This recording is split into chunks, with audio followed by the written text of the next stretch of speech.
Turning to politics, tonight 10 Democratic presidential candidates will take the main stage in the first of 2 nights of debating.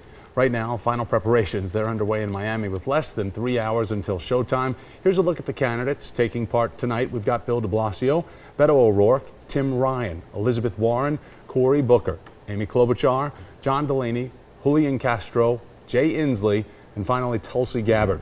Political analyst Dr. Rashad Richey joining us live in studio tonight to break down a look ahead for us. Rashad, this is a big night, and it's a diverse field, but Massachusetts Senator Elizabeth Warren leads the polls tonight, in the debaters, that is. She is the only one with double-digit polling. So is this really her night to lose? Yeah, it's absolutely her night to lose, Thomas. And some people are complaining about her being part of basically the tier 2 field of candidates, but I think it actually works for her. She gets an opportunity to shine like never before, and she can set herself apart from the other individuals in this race in a way that cannot be done tomorrow because you have so many heavy hitters on one stage. But let's be very clear, this will not be a true forum debate. Too many people on the stage, too many people asking questions. You will get to know candidates a little better, but you will not get direct debate like you do later in the Democratic primary process. Well, as you say, with so many people on this stage, is there anything candidates can really do to stand out from the crowd?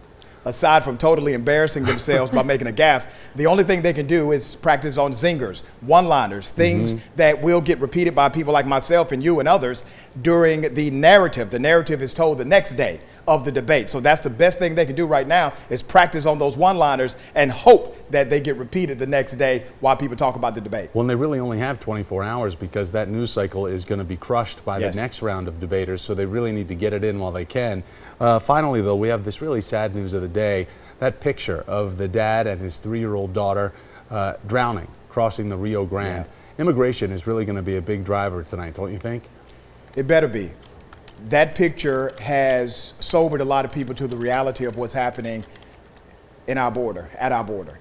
And if candidates had a stock answer, they need to get rid of it now, because this is a personal story that has affected us at our heart level. They need to come up with real answers, and I would dare to say this is the time to start coming up with a comprehensive plan to stop this from happening in the future.